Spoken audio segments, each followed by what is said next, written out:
You get paid a lot to think.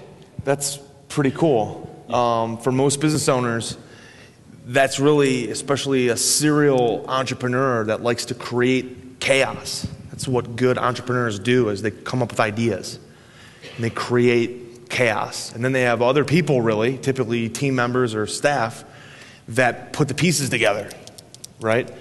Well, you can make a lot of money being a good thinker. Being a good thinker. Most of us in this room, most people in general, don't spend enough time thinking, sitting back and just thinking through the business of what they want to create. They just go create stuff and then try to systemize it, and that's the wrong way, okay? What they really should do is sit back and think about what it is they're trying ultimately to execute. What are they trying to build, all right? And then come up with these ideas and then start to build with the end in mind, all right? So many of us don't do that. We just go on by the seat of our pants, completely reactive all day long to what's coming at us and taking no control over our life, our finances, our business, our families, and stuff like that. And that might be the one difference between a semi-successful entrepreneur and a super successful entrepreneur, is the person who takes control over what their life is going to look like and then executes that plan. And a lot of people that are ultra successful are not involved really in the day-to-day operations of their businesses, all right? They build a business that supports them, not a business that they have to support, okay? Keep that in mind. You can make a lot of money in any business, in any niche, not real estate, but lots of other things. Being a good thinker, coming up with an idea of a problem that the marketplace has and just providing a simple solution. That's what we do. All of you guys are going to create different businesses. Everybody in this stage has a different business. I have a different business than all of them. But we all get paid really well for what we do. Cool. Thanks a lot, Chris. Yeah. There's one thing I want to add, and those of you I've talked to have heard this already, but failure is my favorite saying. Failure is not the opposite of success, it's part of the process. So just get out there, stub your toes, and do something, because you're going to learn a lot from it. So don't have all your ducks in a row before you ever make a move, because the ducks will be gone by the time you get to making a move. Right.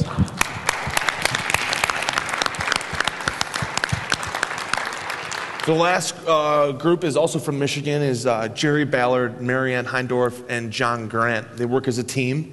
And they also were on the initial coaching program that we were in. We were colleagues and buddies, and we're friends. Greg and I drove up to Michigan a couple times and hooked up with them over breakfast, and we're meeting with Jim Walker as well, as also in the Michigan area, is also a Master's Elite student. These guys have bought and sold hundreds and hundreds and hundreds of houses. All right, so they have a wealth of knowledge and experience, and they've agreed to be coaches for us in our Masters. They're part of the Masters Elite coaching program, so they're students in that level, in that mastermind group. But now they're also coaches as well. They're passing along the information that they know. Chris Council is also doing that, passing all of his knowledge down to our new Platinum and Diamond students. So without further ado, tell us, Jerry, a little bit about what's going on with you guys, your business structure, and how things are going, and some deals. Yeah, things are going real well with us. I'll tell you how I made my first short sale. I think Nate's about the only one younger than I am here. I did it by mistake also, and it wasn't a big deal. I was working with foreclosures, doing subject twos, and bought this house subject to, and I had 2 mortgages on, and my son was young and getting married. Wanted to give him a good deal, so I was going to pass that house on to him, but I wanted a little bit out of it so I can get out from that debt. So he had to finance it. So both those mortgages had to be paid off.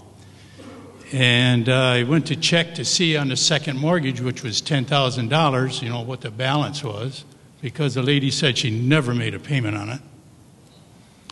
And I went to the bank, and they says, well, we don't have no mortgage on there. I said, well, great, give me a release, because it's on the records. I said, I want a release.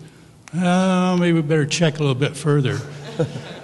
They found it in the commercial department. The man and wife had a drapery business, and they took out a business loan, and they put their house up as security. They had a $10,000 mortgage, no payments, no interest.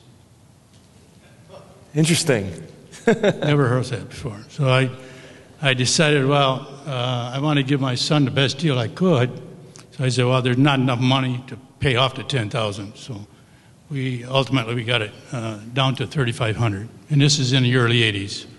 So there's no such thing as a named short sale at that time, but that's my first short sale. Our business is set up.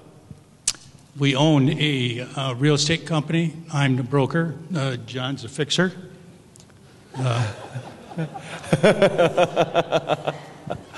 Truly. Mary Ann's also an agent in our company, and my son is one of my partners. He's not here today. I'm going to let you tell them what they do in our company. We each have our own unique part in the company because we have our own talents, and we realize that. My son is a mole. He does all our research and pre-title work. He finds things that title companies can't find. He's also a part and helps Mary Ann with marketing. I mostly deal with the sellers, getting away and making that more automated. I'll let you know how I do that in a second. And also I help do some of the negotiating. I have 2 granddaughters that I taught to negotiate, and they negotiate for us. We have made up a DVD. Mary Ann was the brains of that, and production engineer, director, the whole works. She directed the whole thing. John and I are the 2 yo-yos that talk in there. We hand out this DVD to the realtors that we deal with, and we got about 4 that we really like. We give about a dozen of them to those.